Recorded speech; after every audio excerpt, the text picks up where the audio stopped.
Hello, Matt Laughlin, another episode of Heroic. I am pumped to be here with my friend Erik Rock. And first thing I got to do, basically, Mr. or Mrs. Listener, is introduce him to you, because if you don't know him, you're going to want to listen to this man. Let me tell you why. Erik, I guess you could say one of the central focuses of today's interview will be interviewing a very successful individual, and both exteriorly in the world, but also inwardly, just his presence, the way he interacts with people.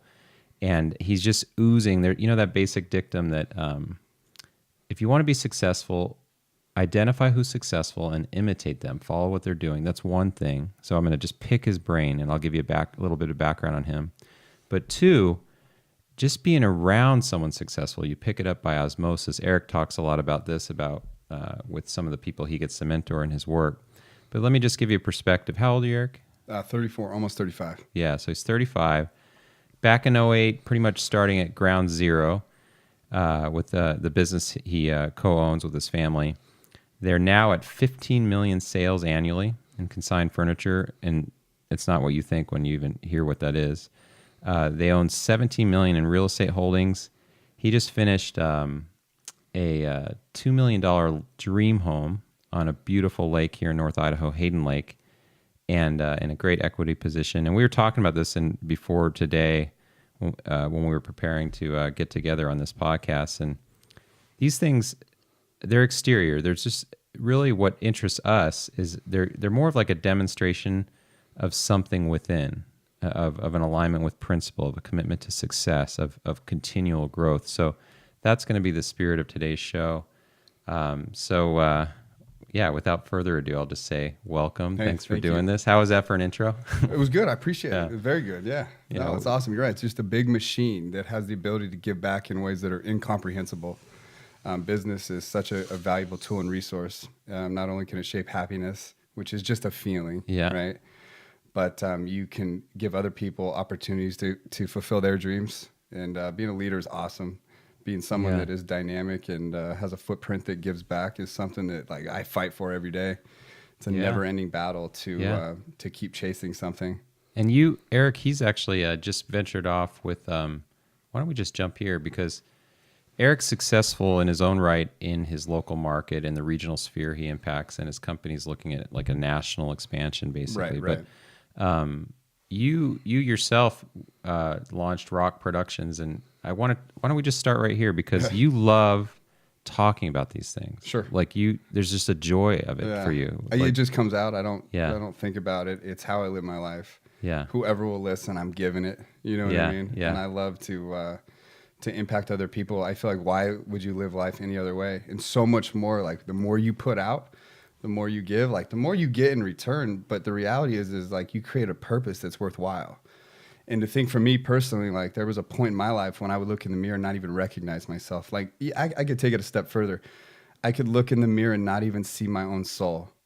To be a soulless human for me, and I don't think about that a lot. I don't think about those years of my life. I mean, I bury those. Yeah. I don't like harp on it. I don't even think that's... You don't dwell on it. Yeah. But if I put myself back there, I do remember it. I could feel what that felt like, and to see where I'm at now is pretty cool. It's such a transformation, and like a lot of people say, "Well, how'd you do it?"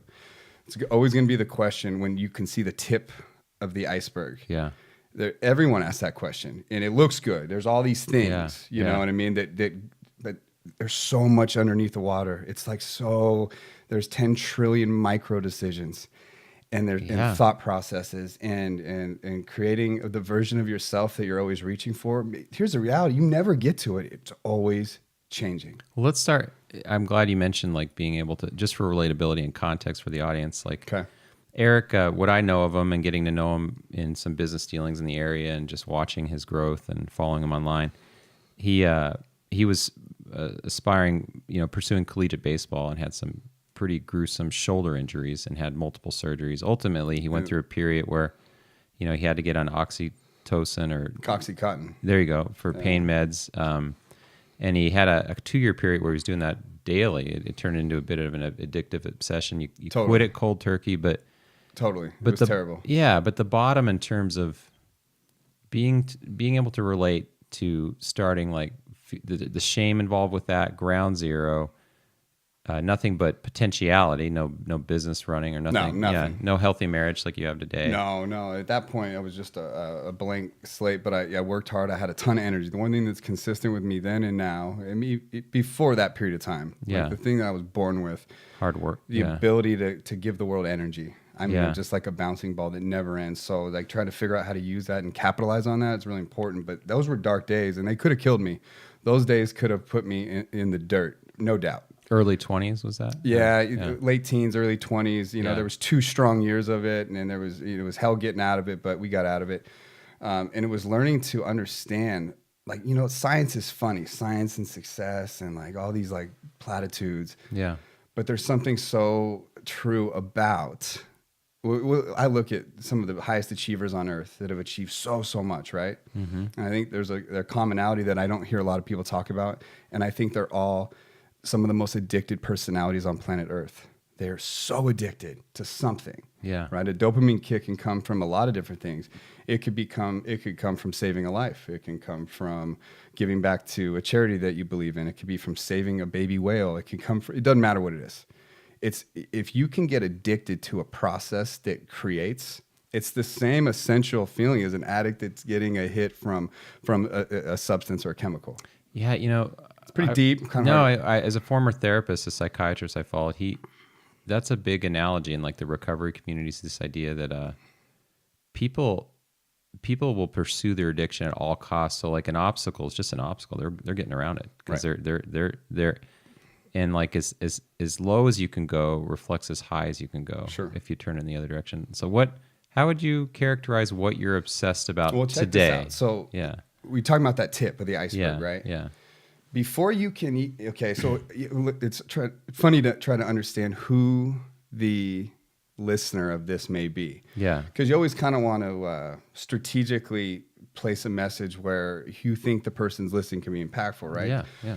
So if you're at a place in life, right, and even if you're someone that it's well achieved, but you got a grandson or someone that is worth listening to, a place in life, and it could be from any walk of life in any age group, but someone who is trying to all of a sudden create a foundation for their life that's worthwhile. And here's the reality. Every person on planet Earth has something that they want. They have some kind of dream, some kind of goal. They have something somewhere they're trying to get. Yeah. And when these people instantly study that top percent in that tip of the iceberg, the hardest part is making sense of everything of the reality underneath. And I think before you can even start to think about how to be passionate about something, how to be successful at something, anything, you've got to look at habits, routines, and behaviors. You're big on this. Oh, huge. They do not, you can't have this without this first. You're down to like 10-minute windows every day. Details. Say more. Micro details. If you do not have, oh man, and here's the reality is like, so for me getting out of the darkest place on earth, right? I had to be sold on something, and it was never going to be the big thing. It was so far away that the mountain was too big. Yeah. But if you started breaking it down to like, what can I control right this second, right? Yeah. You can control a lot of things in this moment, right? Yeah. You can control a lot. Before you can train and tool your brain to have good behaviors, you've got to start a basic routine. And that routine gets more and more finite as you go along. Mm-hmm. And for me, what worked, let me just talk about for me. Now, this doesn't work for everyone. No. I mean, everyone's got a different idea, but it's so easy. But the principle's universal. Yeah. You've got to have... How does it express for you? How did it start? So you've got to be addicted and obsessive about details that you can control. And they've got to be routine. And this isn't like the overnight success deal. This isn't like the diet, which has a start and a finish. Yeah. This isn't... For me, it became about the gym. It was very simple for me. Kill myself, tax my central nervous system, right? Yeah. Every single day, not 5 days a week. You need rest. I didn't need rest. Yeah. After years of doing that, here's what you find. It's not like magic just happened for me. Totally.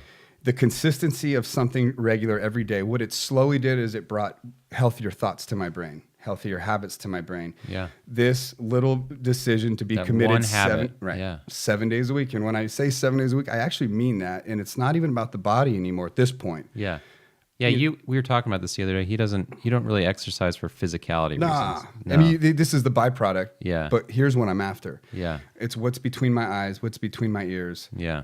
the amount of energy and synergy and momentum I get from a great workout has nothing to do with my body. It has all to do with the way my brain thinks. It's being able to control. It's almost like a tool and a resource to get the most out of every day. If I don't go to the gym, this is just, it could be for whatever it is for you, meditation, yoga, who cares? Get addicted to something that's healthy. Yeah.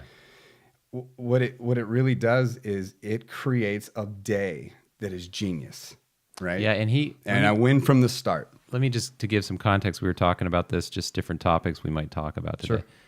Eric, I think it was last year, I think it was 11 days you missed in the gym, and every one of them was because he either had a flight or some travel commitment where he physically couldn't get his body in a gym window, so there's an authority to what you're speaking about. Out in Hayden Lake, the gym, they open at 5 a.m. And if I got a 6 flight or 5 flight, I can't get there before that. Totally. But I guarantee that if they were, I would. Yeah. You know what I mean? It's like, so that's the reality. And you'll find that something was wrong that day. Like, it's just like something's off. A nano feeling. Of Totally. People say the same thing with meditation, prayer, starting their morning. Whatever works for you. Yeah. But until you can figure that out, don't worry about the big stuff. Until you can have healthy habits, don't worry about the big stuff. Until you can start figuring out how to get your brain to have a pattern of thoughts that's vital and that is always pushing the limits of your capabilities and the people around you. Like that's one of the cool things is you keep growing and getting better at things. And it all stems back to how you wake up in the morning. It's everything. It literally is life and death. And this is how you have to think about it. I'm convinced. Yeah. You have got to think about life in terms of death. Like think to the end right this second and make your decisions after that thought. I love that idea. That the way I like to phrase it or heard it said is, fast forward to when you're like a 90-year-old man or woman and ask yourself, what do I hope I will have decided about this today? Absolutely. It's powerful. Absolutely. And again, do you think about that a lot? Like actually go... Everything I do, here's what's weird is like, I put so much time and strategy into how I feel. But it's also become systematic, right? Where it doesn't eat up what you think it would, but I'm aware of it. So I describe like a life as there's a line that goes straight and you either fall below it or above it. And above it is a good place and below it is a bad place, right? And when you find yourself getting below it, you've got to recognize that as a feeling and stop real quick. Like, let's end this right this second.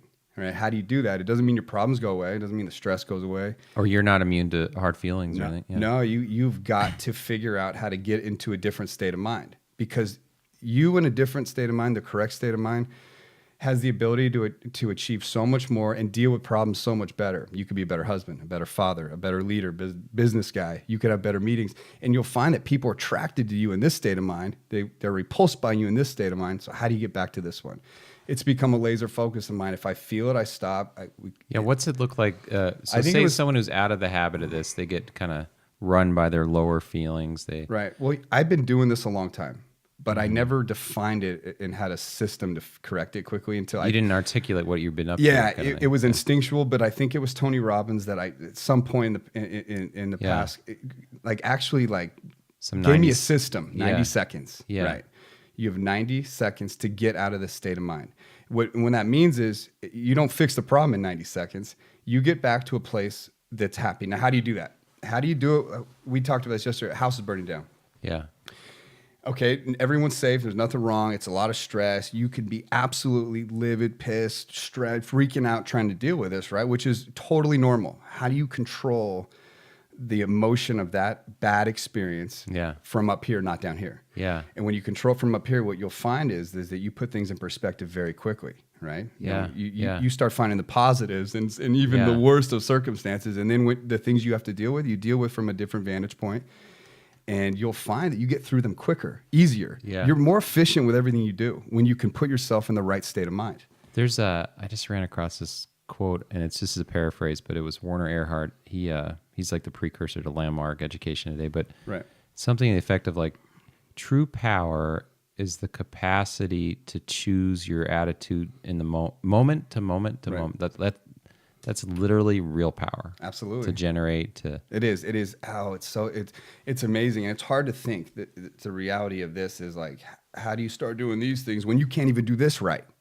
And not picking at anyone in particular, just saying it's like before you can achieve anything in your own brain, Yeah. you've got to be able to do some basic things regularly. Yeah, you got to be able to forever make your Let's be bed, honest. keep a routine. Yeah. I mean, the basics. You got to. And you know what gets more respect and trust than anything else in life is consistency. And consistency is routine. And routine is you start there. And I could hammer. I mean, we could talk for 2 hours on routines and rituals, right? Yeah. I mean, they're nuances of optimization. That's what you mean. Addictions and obsessions can be routines. How do you? Let's go into that a little bit. How do you start your day, like the first hour and a half, and end your day? What's your routine? Real quick, I'm going to jump back for a quick second because I never fully quite circled around being bad and getting good. Yeah. If you're here and you need to be here and you recognize it as a feeling, you're like, oh wait, this ain't right. My wife, now 90 seconds, and I'm like, that's okay, awesome. You're right. Yeah. And here's the trick: like, be thankful, have gratitude. We were born in the best country on planet Earth. I mean, look at everything that's around you. Everything's okay. Like, okay, so if you switch from like chomping at the bit to being grateful, to thinking about my grandma who passed away, and how, you know what I'm saying? I can instantly touch on 10,000 moments in my life in people. Yeah. And instantly get into a place of gratitude. Different state of mind. And what happens is I find is that I can deal with problems differently. And you still have to deal with them. They just don't disappear. Yeah, problems don't go away. The feeling still, this is a daily practice. It has to be. You cannot overlook the value of making sure that you're always operating at the most efficient level. And you can't do that when you're chomping at the bit and spit's coming out of your mouth and you're all enraged. You'll never perform better. You're actually, I mean, the inefficiency of that process means it's counterintuitive to what you're actually trying to fix. Yeah, yeah. And I suppose context is key here. Like, it's huge. A lot of people could poo-poo this thought, like, well, what if, major loss or grief? There's contextual things here we're not talking about. Oh, absolutely. Like, we're all human here, but like day-to-day life, I mean, if you're really, 95% of it is not significant at the magnitude we think it is. No, you're right. In terms of like, no, your dog's not even, no. I mean, I guess like the Zen masters at a high order will, but we're human. You got to be controlling real. your thoughts and putting your energy in the right places, and having a state of mind that's conducive with the most efficient progress is so vital. I mean, it's everything.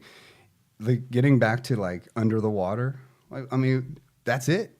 That you don't worry about the service, the product, the business.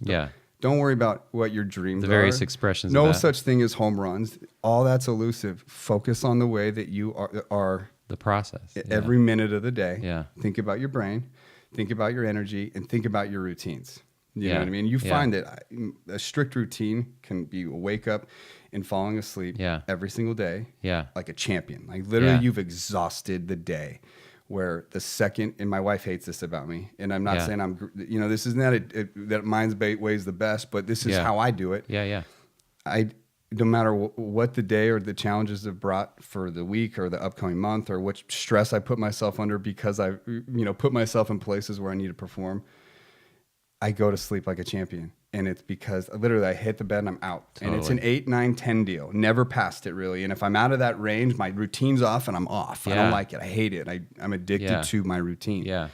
How do you discipline yourself there? Because a lot of people, that's critical. You got to go to bed 8, 9, 10. You got to get to bed early to keep your morning routine. It's like people say, oh, you're grinding all night. I work on whatever. You do what you got to do. Yeah. But for me, I mean, I'm 34. I got a great foundation that's generating lots and lots around me. Yeah. If that is so vital because when I wake up, and it doesn't matter if I set my alarm for 4:52, I'll wake up naturally at 4:50. If I set it for 3:15, it's like the most bizarre thing. The mind's powerful. Every time I set my alarm early, like I mean, I still set it because I don't trust it 100%. But right. Yeah, you set it for 4, you wake up at 3:58. It says that morning though. I mean, how many?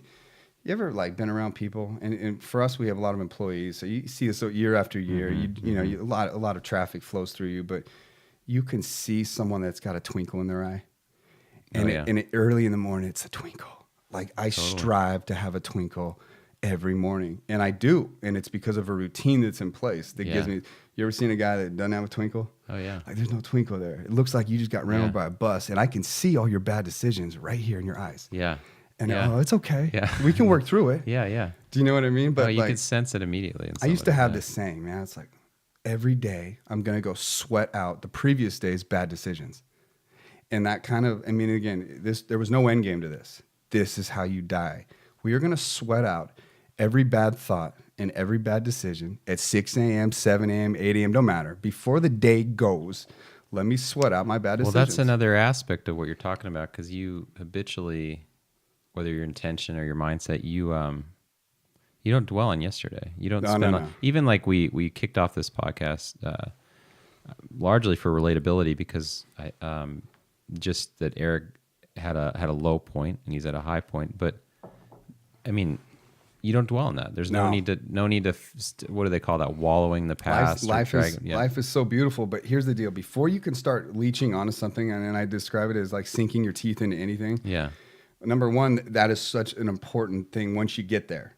Like, we can talk about that, but I think that the majority of people that are looking for self-help, that are trying to attach to these messages and looking at other people for advice and how they can apply it to their own, there's so much work to be done between here and here. And here is just like, hey, man, like eating and drinking and waking up and sleeping and taxing yourself. Health habits, yeah. Start there. And what you'll find is you start, the energies of the world start pulling yourselves together, and like quality energies come together, and quality interactions and quality conversations. And slowly you transform the way you see the world. And the biggest empowering thing is when you find that you can start preaching something to someone else and like helping them out. Like, a lot of people do it, a lot of trolley pipe. They point fingers at guys that are giving out positivity constantly. And sometimes that means you got to call a spade a spade. Yeah. Part of that process, it's the part that's like the truth of the whole thing. Yeah. Call it how you see it, man. It is what it is. And it's okay. But primarily the focus on that positivity. Once you become the guy that's like getting advice and, and then giving it, that is empowering in and of itself. But that happens long before you even do anything worthwhile in the business world. Yeah. All those habits happen like I wish I was doing this in my early 20s. Oh God.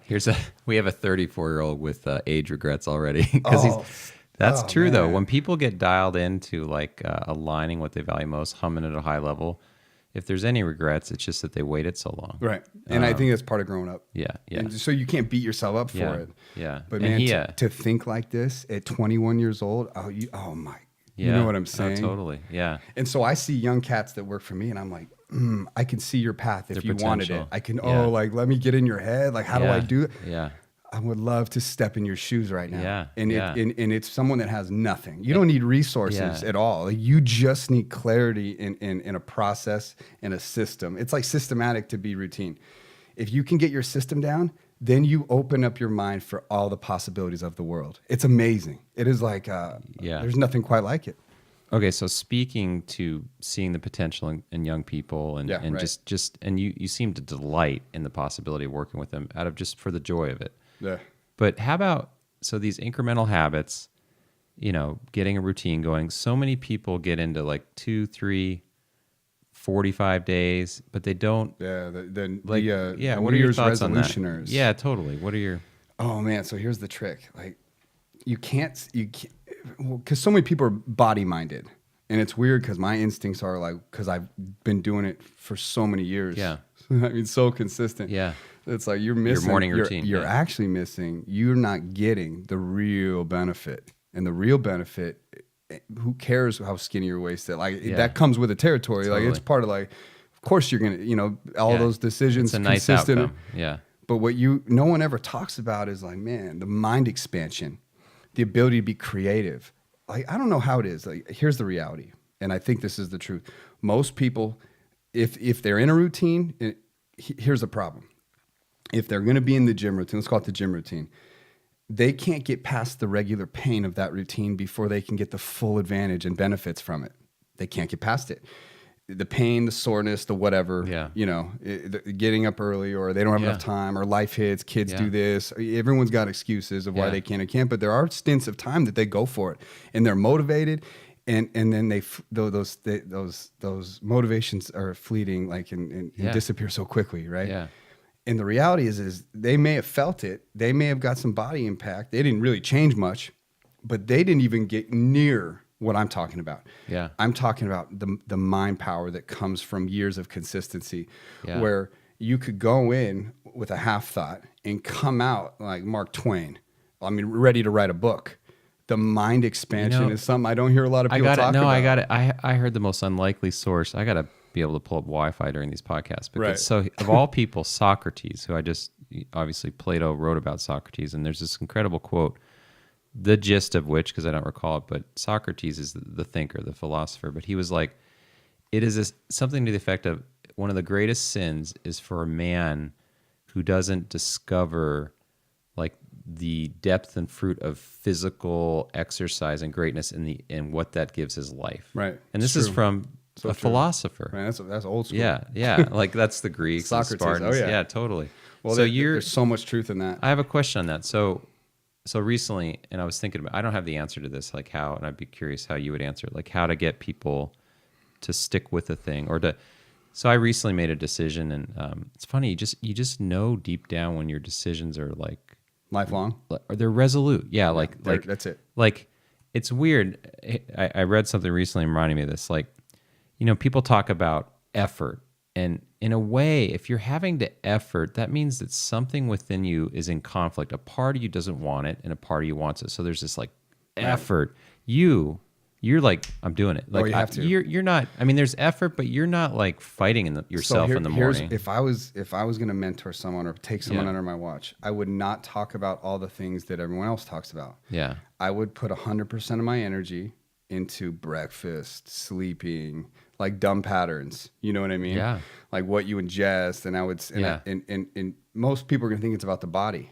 And I'm like, why would you focus on the body? That's just like the part that comes with the territory. Yeah. You've got to get past the part where your body's freaking out and your brain's trying to figure out how to deal with it. Because once you get past that and your brain's knows what's coming, and it, you always mix it up, trying to shock the body. But if you're body minded, for me, it's so much different because it's about what am I going to get out of my head today. It's your mind and consciousness. I'm telling you, every great idea I've ever had, I attest every great decision I've had to coming out of the gym on fire. Like my brain it's just there's expands. endorphins pumping, blood's pumping. Oh man, yeah. And that's it. So I found a way to become addicted to something that brings change, and quality change at that. And that's it. And it's a gym for me. It could be anything for you. I hate to say, my way is the best way, but it's like, hey, it's worked for me. And it's cool as I'm 34 and I'm just getting started. Like the potential of what I'm going to be able to achieve before I die is great. And if I die tomorrow, I'm happy. Yeah. And we can tap into happiness because so much about life is like, oh, what is happiness? And I'm convinced that you shouldn't really talk about happiness till you get your routine straight. And what a routine means is life to death. Yeah. Life to death routines, they're very systematic, and figure that out first. Then we'll talk about happiness because you don't even know what you're capable of. And you have no perception of happiness until you have a system that you don't have to think about anymore because then your mind can do amazing things. Yeah, it's humbling. I mean, in the beginning, to humble yourself and recognize you can't even see your potential. You don't even know what you should aim at. You just need to begin. Right.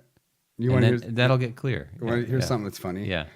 So like if we're jumping out of the routine and we're starting to, I imagine like what we're talking about right now is like we're in the baby stages of what we're talking about, and you're trying to give some insight to a life that's worth living and how to achieve things that fulfill you your want. potential. And you'll find as you get more things that you were never after things. You're after feelings, you're after processes, and you're after the process of achievement. Fulfillment, happiness, all these things kind of jive together. But the reality is once you get past routine, say you structure that check, now what? And how do you capitalize a routine into reality? And honestly, like a lot of the forces of nature in the universe just start coming to you once your routine's right. It's like funny, you know what I mean? How that works? Yeah, totally. The more effort you give yourself, and it seems so selfish. Oh, you got to put all this energy into yourself. So selfish. Is it selfish? Let me tell you this: when you're becoming what you perceive as the best version of yourself, it takes a lot of energy. It takes a lot of passion. You got to put right into your own soul.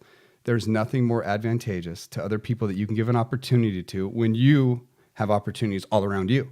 There's nothing more advantageous to your wife when you radiate happiness because your routine is strict, it's healthy, and you can check that box very quickly. And it's not extra work. This is like, yawning. It becomes like that. So the real benefit comes after that. This is where the true benefits come from. You're a better dad when you've grinded hard and your central nervous system just got so shocked and endorphins are flowing and all that's happening. If you stop doing that, it's like, man, I miss one gym dance, like, oh, life's over. I tell people, the way I phrase it is like the greatest gift you can give those who depend on you is to fulfill your own potential. Right. Like I could say things to my sons about how they should be in life, but I have to, like, I have to be that. Right. That's the lesson. I mean, it's almost irrelevant. You have to be that. If I'm not doing my best to fulfill my own potential in life, Right. That's the greatest gift I can give them. And is that selfish? Is being so No, system? it's the most That's it. selfless. Well, it's a right. mutuality. I don't know what you'd call Well, it. and here's the other thing that I think is really interesting. When you really consider like high achievers and the movement they have in their lifetime, which, I mean, so many people like, how do they do that in one lifetime? And when you actually break it down to their routines, it actually makes a lot of sense how they accomplish so much. Yeah. They're so systematic that magic constantly is happening. Yeah, opportunities. Never ends. Yeah. And you wonder why. Like, why are they working? So why do they expel so much energy?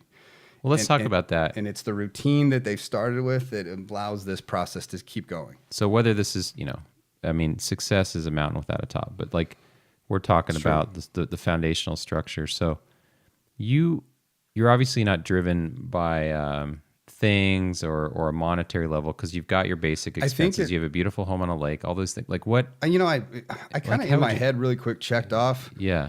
Like what I thought like real success looked like. And what I find,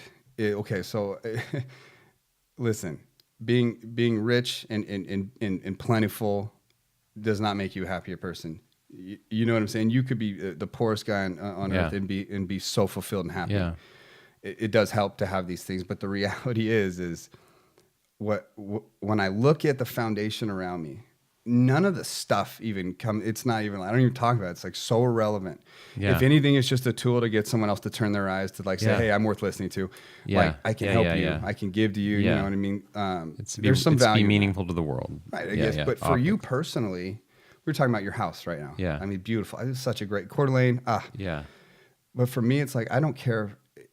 The placement of where I want to be has more merit than anything you could put in that placement. Okay. For example, the feeling I get when I'm in one particular place with nature, in the optics that are around me. Mm-hmm. So for me, that's what I highly value. That to me, that's something I would fight and die for. Is to be in the place I want to be physically. Whether it's a hut or a mansion on that place. It could be a Sandy hut. Yeah. It literally could be a Sandy hut and I'd be happy. And I didn't know that until I expelled all this energy, time, and money into things. Yeah. And when I realized like I was just as happy when it was a 1974 cabin on the side of the lake than when it was a $2 million home on the side of the lake. Referring to your own place. Yeah. Absolutely just as happy. Yeah. So once you check all these, okay, now what? Okay. Yeah. You know what I mean? Like what's next? Yeah. And what's next is always a few things. It's always recreating yourself.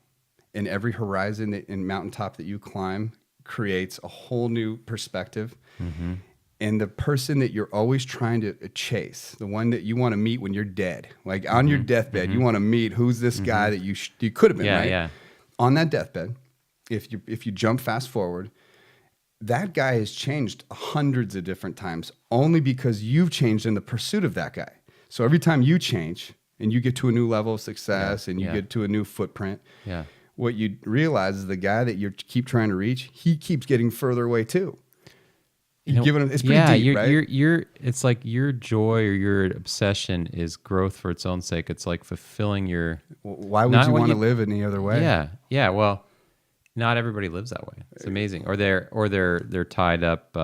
They aspire to that, but then they get worried about how well they're doing a thing or whether they have a thing.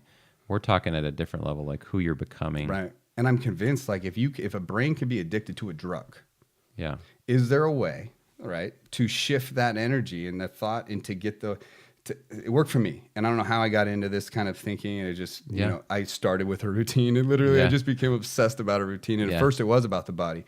You know what I mean? I was a little jacked little dude. Yeah. But it quickly it turned into something totally different. And I think so you start there, but the reality is like, as you progress through life, you can take things that are perceived bad and flip them on their heads. Like addiction, man. How many people died last year from opiate overdose? It's bad. Yeah. I mean, literally. I mean, leading cause of death in the United States at one point, right? I mean, like, you think about that. It's like, hold on, that's a brain chemistry happen. That's an injection of something and a reward. And then that reward, though, does not benefit you. Well, can you flip that on its head? I'm like, oh, yeah, you can, easily. Like, it's almost like you need to be, rehab should be just healthy gym hubs of routines. I mean, maybe they are. I don't know. I've never been to one. I did it myself. There's a whole spectrum of the whole world of rehab. But this actually springs to mind a question for you. You this idea of obsessing for the right things. You've talked a lot about. You gave a keynote talk in a entrepreneurial kind of real estate conference in Vegas. Greg, what was Greg's last name? Pineo. Greg Pineo. Great guy. Yeah, great guy. So Erik was, I think, one of like 21 speakers. He gave this great talk there. But you talked a lot about letting, as part of that success process, having both your vision pull you and your fears accelerate you. I don't know what the right word is. Yeah, like, how would you describe that? We didn't really talk about fear at all. So once you get past this routine stage that I keep going back to, your brain can start doing some funny things when you're really analyzing your every thought and your every move. And what you realize, you get feelings constantly. Now, feelings are amazing. To me, a feeling and an energy is what success is. It's just an emotion. It's just a feeling. It's not a thing. It's not something you touch. It's a feeling. That was a question I had for you. Well, let's backtrack. Okay. Just answer it out of the gates. What is success to you? Success is a fulfilling feeling. And the question becomes, for me, how do you feed that and what do you get out of it? And that always has been changing. For me, it's like being able to inspire and give back, right? So there's a lot of ways to do it, and the bigger your footprint, the more you can give. And I've always been a proponent, at least later in my life, that the people that give the most are the people that have the largest footprints. And if that's not a reason to get rich, then I don't know what is. If that's your sole purpose, like what a great reason to get rich. Yeah. So you can give it all back. Yeah. And that's the fulfillment of that process. Yeah. And in the process of growing something that is fruitful, you have the ability just in-house to inspire so many people that are connected to you. I just get a lot of joy out of that. And it sucks when you have a guy that you see potential and he's not leeching onto, like, you're right here. You mentioned, was the other few days ago, you said something to the effect of, you got more gratification out of a grandma in New York about music. Tell me that story. We did a random video about music. I love music because it can transport you. It can take you to this memory. It can instantly create a fuzzy feeling in you when it takes you somewhere. There's a song that when I hear it, I get instantly quiver. And it brings me back to a beach with my wife when we were getting married, right? Yeah. And I can dial it into the way I see her eyelashes fluttering, her big, beautiful eyelashes fluttering. I can feel it through a song. Mm-hmm. And so I love music. So we did a thing on social media where, we just tapped into music and how it can take you from here to here. You can be an enraged young teenager in an inner city that just wants to kill anything and everything. I mean, you take that hardness and all that energy in this song, it represents so much. It's that, and just switch it over and you're thinking about fluttering eyelashes. Yeah, totally. You see what I'm saying? Yeah.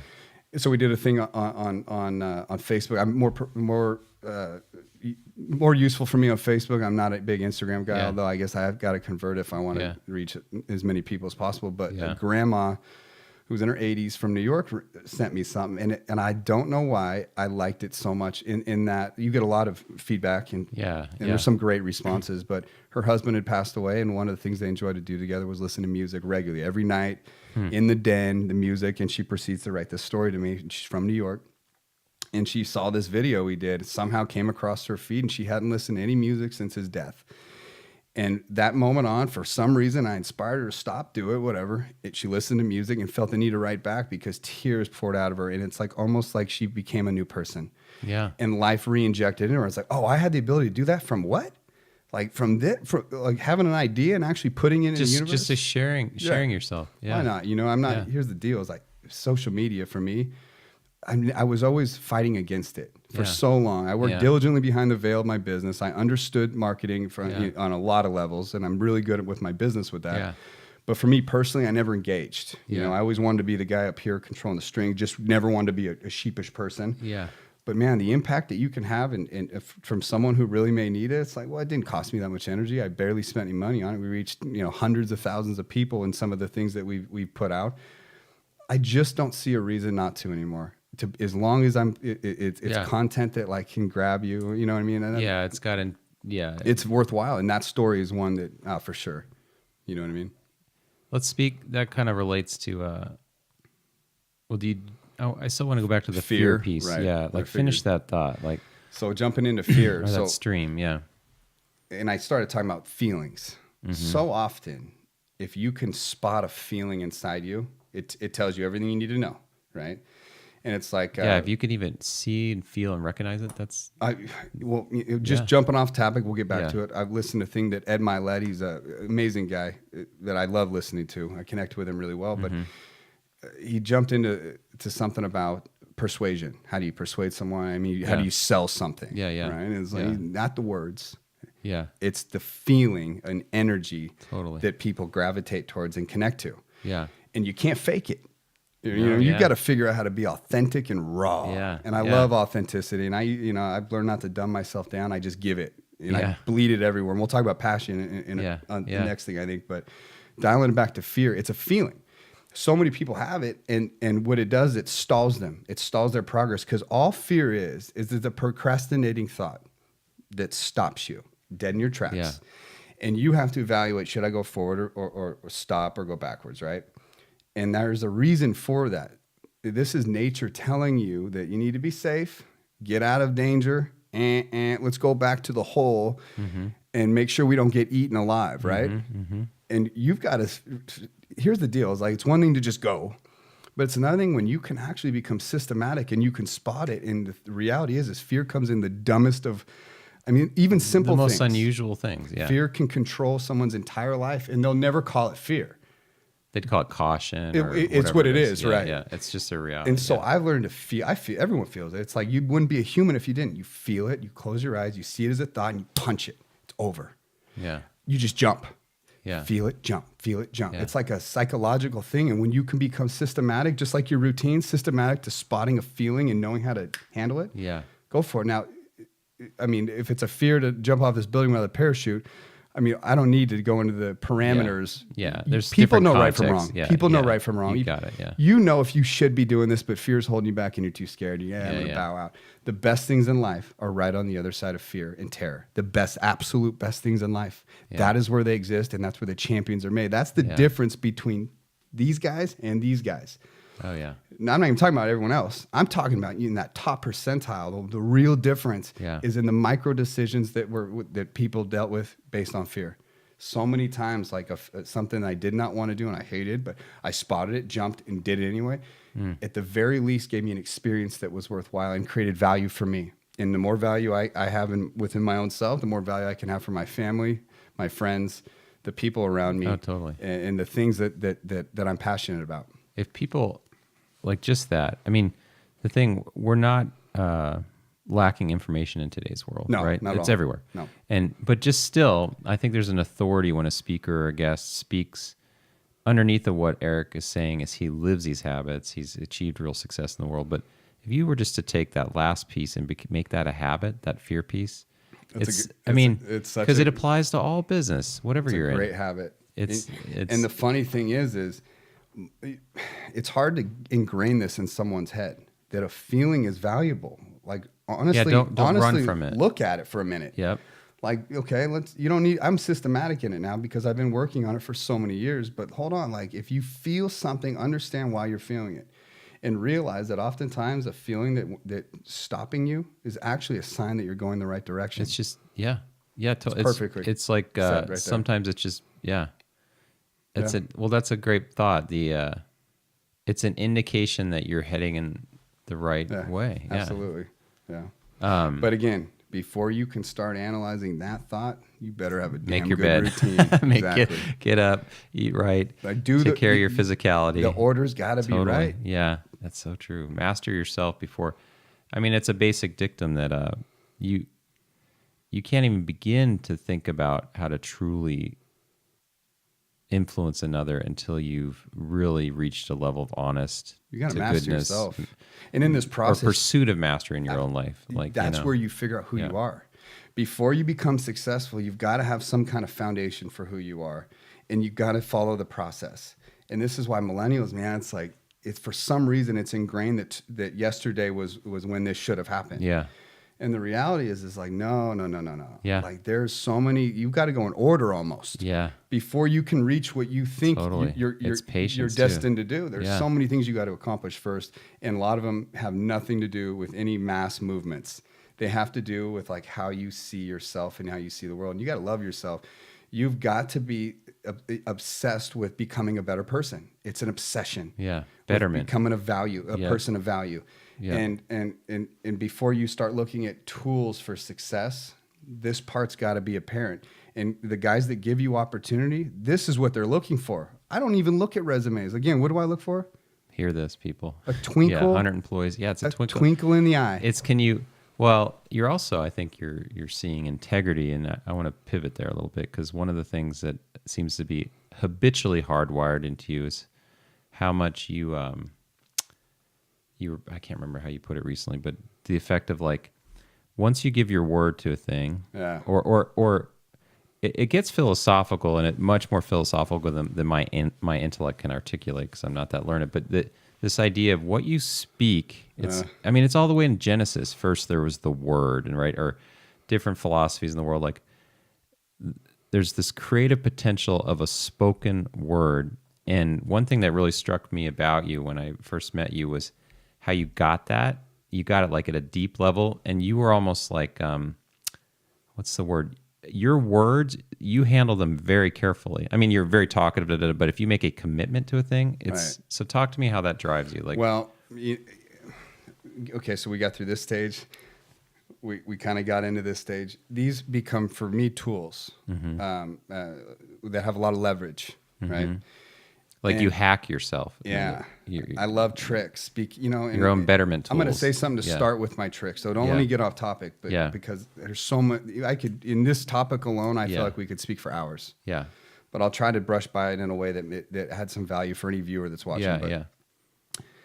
Okay, so life is a game. I truly have learned to look at life as an amazing, beautiful game. Like just something that is so cool, right?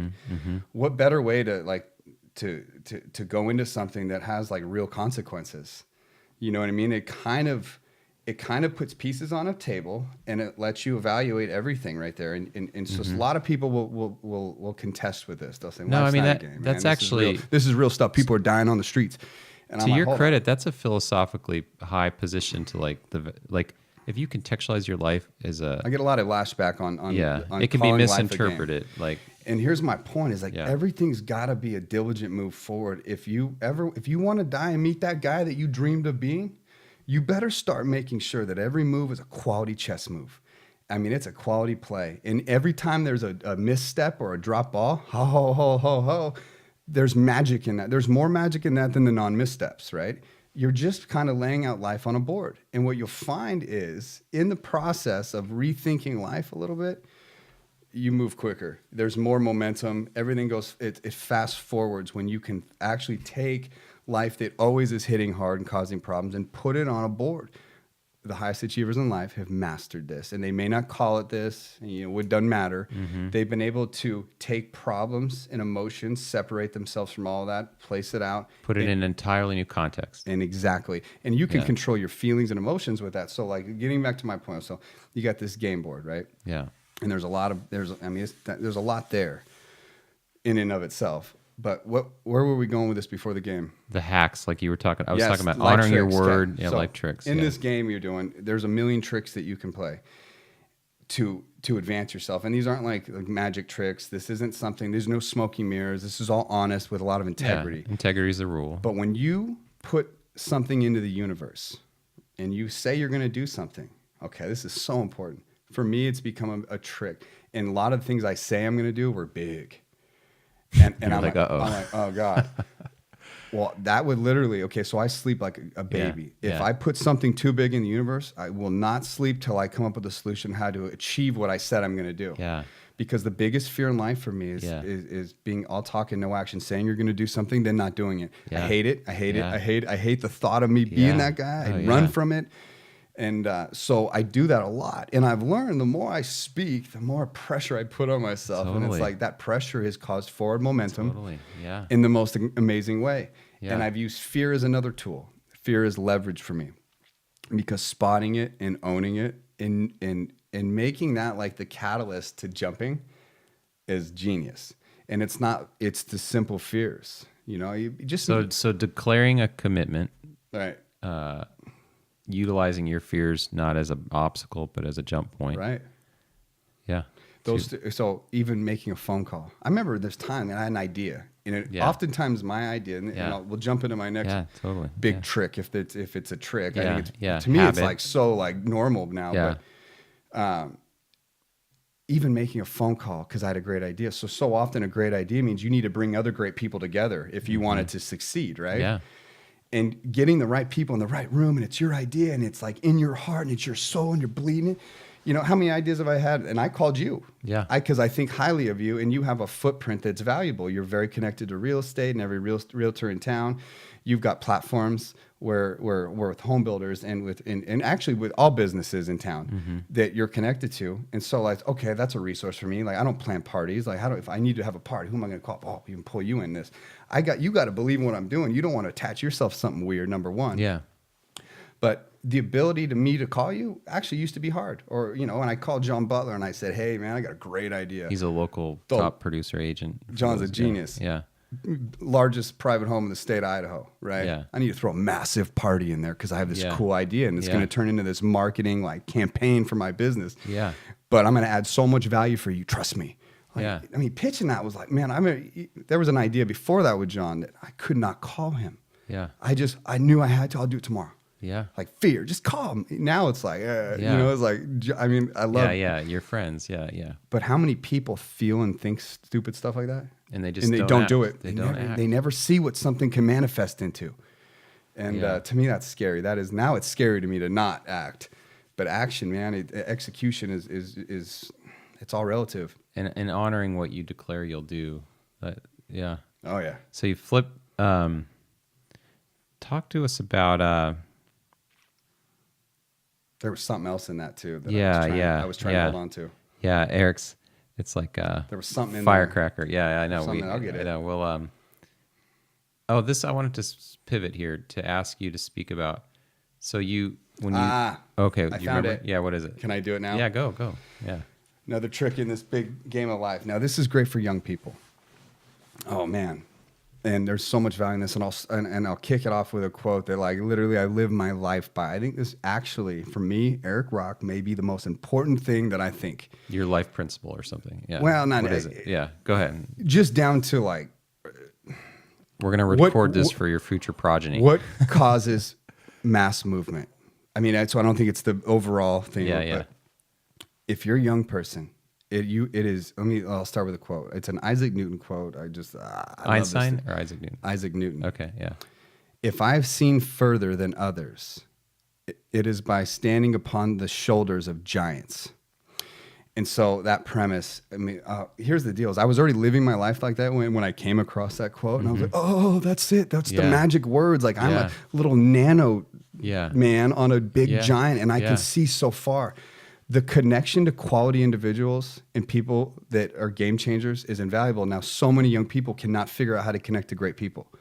And great people for a young person often means it's a guy that's done so much in his lifetime. And before you get to him, he's in his 60s, 70s, maybe even 80s, maybe 90s.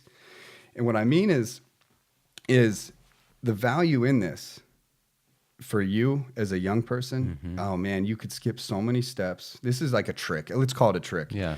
Your ability to connect to greatness is important. Now, how do you do that? This becomes the big question. So you hear people maybe talk along this line, the platitude of how do you do it? Well, I can tell you how I did it because I'm convinced that within my local market, I'm connected to some of the most amazing footprints on planet Earth for our local region, right? Yeah. And I can extend this further, and I probably will.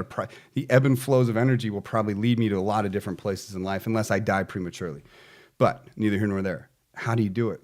You've got to be passionate. This is my secret. Yeah. When I learned to be authentic and just not try to coach myself or not try to be someone I'm not, just let it puke out of you. Let it bleed out of you. Let everything about you just pour in the floor. I've learned that I can have some of the most bizarre, awkward conversations ever that may, from the outsider looking in, like if I was going to analyze what I just said, I'd probably be like an idiot, but it was authentic.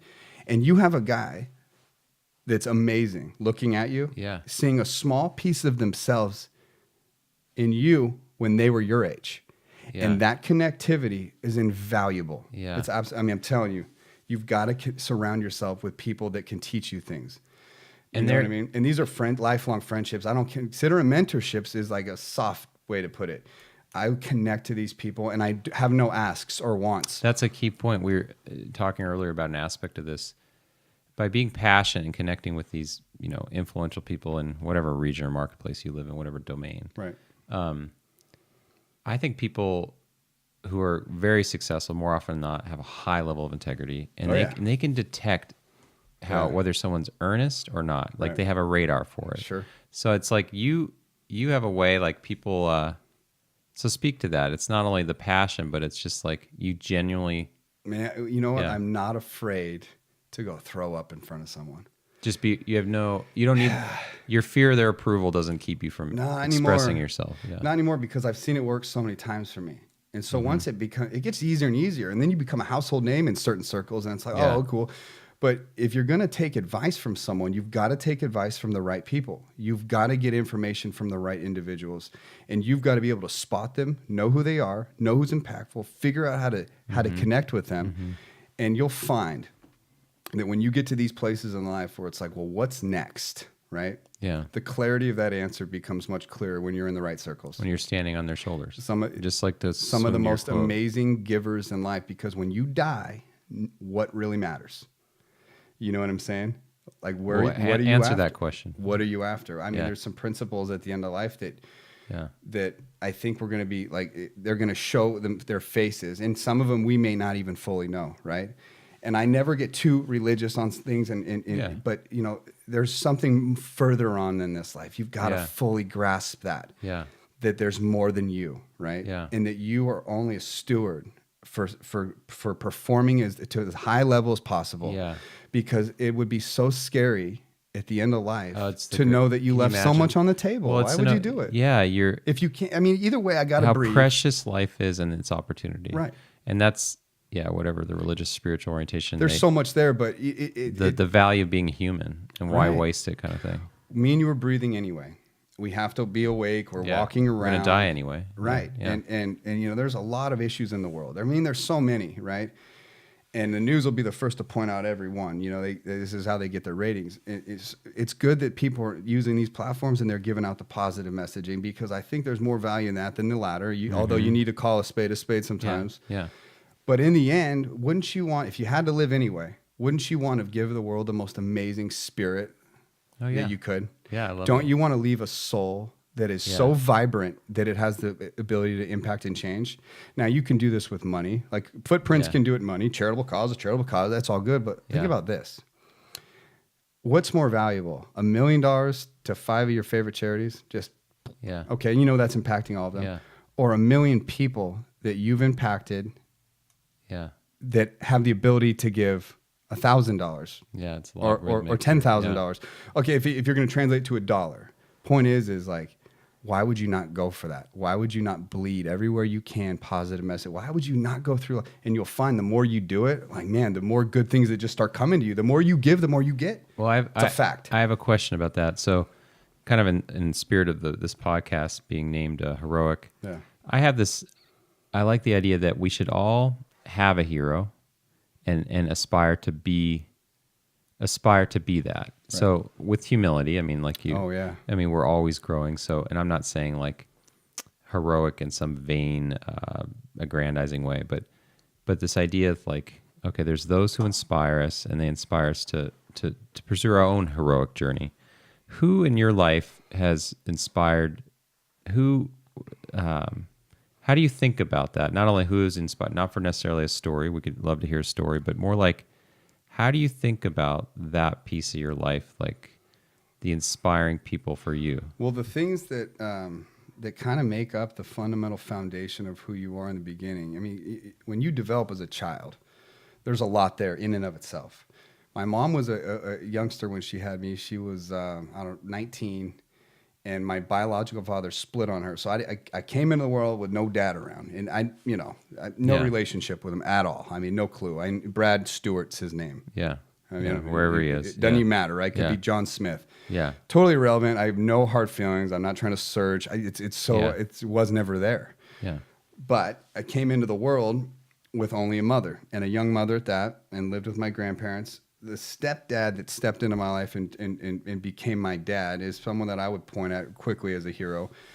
you know, there's a lot to him that he gave me. You know what I mean? And he took us on as a family. He gave me a life that I should not have known, or potentially would have never known.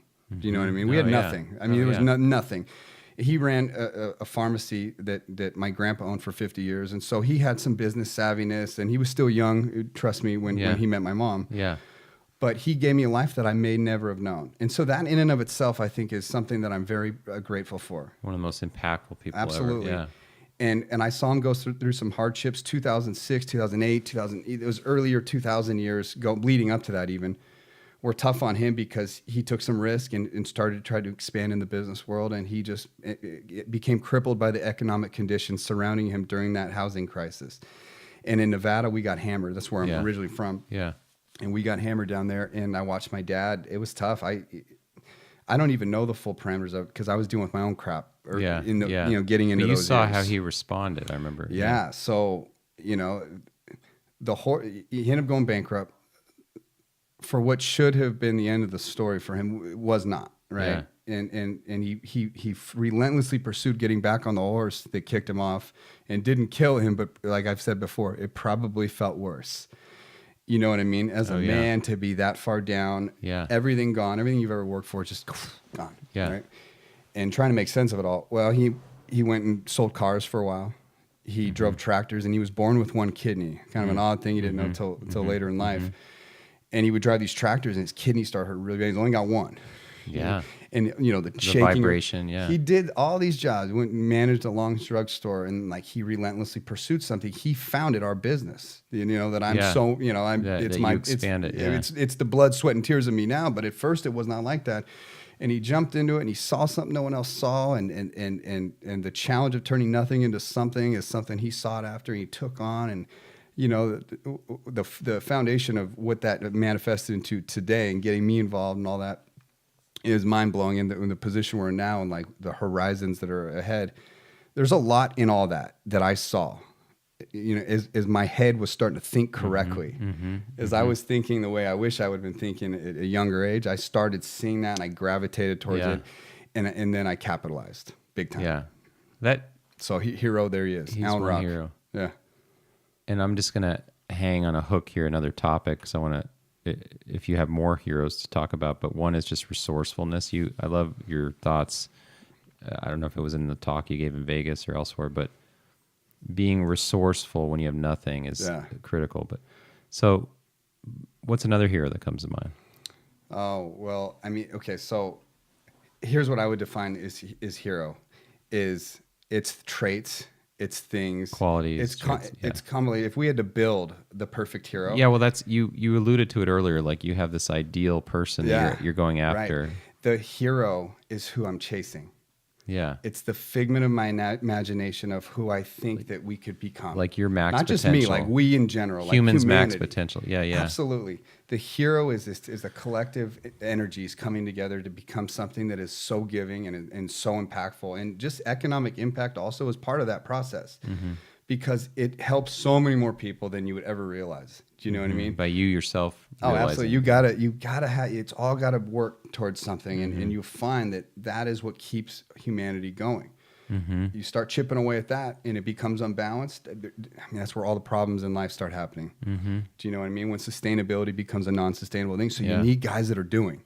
Yeah. Or there's chaos. Yeah.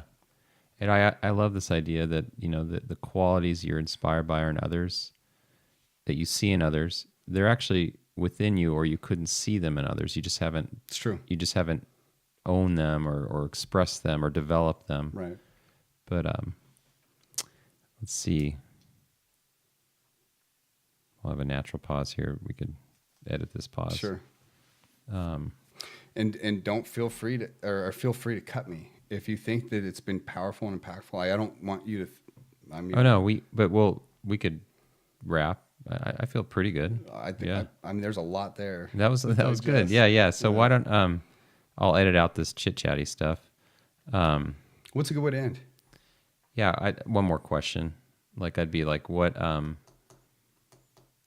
mean, you've spoken to a lot of the questions, well, but you know what we can do is like we're talking about being balanced for a minute.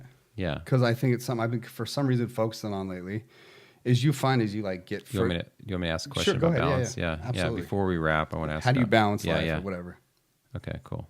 That's a good one. Yeah. So one more question for you today, at least in this first episode. We'll swing back in a year when your mountaintop's taller and you have a new vista to talk about. But this notion of balance, a lot of people, I think they perceive like, oh man, if I'm going to be successful or pursue that, I'm going to get so imbalanced, it's not worth it. How do you manage that whole question? Well, here's what's cool is I talk about balance in a lot of the conversations I have and a lot of things I've done. I talk about balance, but here's what I think I got to be really clear on it, because if you focus on balance and managing, different areas of life, you may be not giving enough percentage to an area of life that needs more percentages. Mm-hmm. So like being balanced could screw you up a little bit. You know what I mean? I need to be a more balanced father. Well, oftentimes working harder actually makes you a better father, right? So you start thinking about like, where's your time going to be divvied up? How is it? Yeah. And for me personally, my life's not balanced at all. If you took the percentages of time and energies that I give the world, let's just take my wife. I probably give her 10% of my time and energy. Sounds terrible, right? Your actual clock time, yeah. Exactly. Mm-hmm. I'm doing so much that my time with her is about 10%. My time to my employees might even be more than that. Not uncommon, yeah. And the time and energy that I give to the universe, aside from my home life, it takes the majority of my time, and I consider that part of my business as well. So that's unbalanced, right? But to me, the balance and the part you're actually fighting for is that when you have the 10% of time, you give 100% of you, and it takes work. The balance is working on that detail, even if it's 10%. So many people, it's like this. It's a tumultuous relationship, and relationships are so important. You've got to be balanced in this area. You cannot give up on this principle that if you want your life to be great, you've got to have a good home life. You've got to be a great father. You've got to be a good mother. Okay, all these things do have to balance, but as far as the time allocated, that depends on you and what you're doing. Yeah. But I'll tell you what, the amount of work you have to give your wife is a lot if you want Your it to spouse, work. It is so hard, right? And the reality is that it gets off track when people stop trying. And so you've got to be committed that if there's something that you're doing that's not balancing correctly with her, fix it, work on it, put thought into it, see it as like I see energy. And I become good at like spotting it, seeing it. And she's the exact opposite of me. She's so opposite that it's bizarre. Mm-hmm. I'm like a bouncing ball that never stops bouncing. And she's a strict wall. She's a very consistent person. And I have so much respect for someone that is so like her line does not vary very far. Mm. But sometimes my energy ain't bouncing off her correctly. And I got to spot it, see it, fix it. It takes work. It takes time. It takes energy. But it may be 10%. But the 10% that I find that I'm with her, you're all into more and more as I get down the road of spotting things and fixing them right away before they fester. Yeah. They're magical. You know what I mean? I don't know if enough people do that, or that, divorce happens. Well, it's like, well, could they have fixed it? Could someone have done something differently? Could you have kept a family together instead of, mom's got a new boyfriend and the two kids are kind of, in between this weird battle between the... To me, that's sickening. And it happens, and so many people happen in my family, having my mom happen. Yeah. You don't judge it, but you see the devastating... No, it happens everywhere. And was someone not committing? And was there resentment and chips on the shoulder? And how easy could it have been solved if someone put a little bit of energy into it? Yeah. Like, don't think that you get married and you're going to be happy forever. You will not. You've got to work at that. So that's what I consider the balance. Mm-hmm. It doesn't mean it's the percentage of time you give to something. It means when you're going to give it, give your all.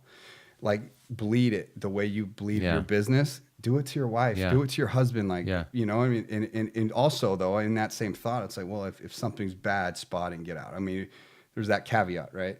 Yeah. Where it's like, I'm not suggesting you're not with a dangerous We're not laying person. out the perfect dictum to navigate, marital decisions, but I hear you. Like the work-life balance. Well, a lot of the tools that you talked about earlier, identifying, being with the feeling, pivoting, all those things help you to be mindfully present to what's actually happening in front of you to get the most out of the 10% that you're. Yeah. Well, before we wrap, for people who who feel a real affinity to some of the things you share, where can they follow you online? Rock Productions? Yeah, you know, the social media platform that we use is Rock Productions LOL. LOL because it's a joke, although we legitimize it as a marketing company. Only to facilitate in-house marketing. I get hit up all the time. It's not what I'm interested in, really. Yeah. But we do have a following there on Facebook. We started Instagram. And then at a pragmatic level, if you happen to be in the, or Erik Rock, I mean, just look me up. Yeah. We have a website, erikrock.com. You know, you can go there, Rock Productions LOL. Yeah. And then our business is Consigned Furniture. I mean, I'm not trying to plug any of this stuff, but people are curious about people. Well, I'll tell you what, you know, just real quick, if I'm going to throw it out there, one of the most unique shopping experiences in America. See this table? Really proud of. See this table? It's here, yeah. I bought this for a good deal at Consigned Furniture in the location in our area in Liberty Lake. It's beautiful, but we're proud of that. There's a lot of work that goes there, and that success has allowed me to really expand my horizons over several states. Yeah, it's amazing. Yeah, it's cool to see. You know, you tend to the success of your business, but also allow this other part of yourself to express. Something's been pulling me here, and I'm going with it. I've learned not to question it. Yeah. Something started pulling me, and then you have it's those moments of fear where you start a process. You're like, man, is this a waste of my time? Where should be my time spent? Some old lady in New York's grateful. I guess it's that kept me going, stuff like that. Because there's no ask here. I'm not monetizing this. There's no money. I don't want it. No, it's for the joy. Yeah, I had no product to sell. It's being a steward of something within you, because some people are, and it's perfectly honorable, content to, you know, run a successful local business. They don't need to get online, but you have a gift, and there's something in you that you almost have an obligation to express this aspect to yourself. Yeah, I feel like I agree. You owe it to yourself. You owe it to other people. Yep. And thanks for doing it, man. Yeah, that was really cool. Thanks, Appreciate Erik. it. Yeah.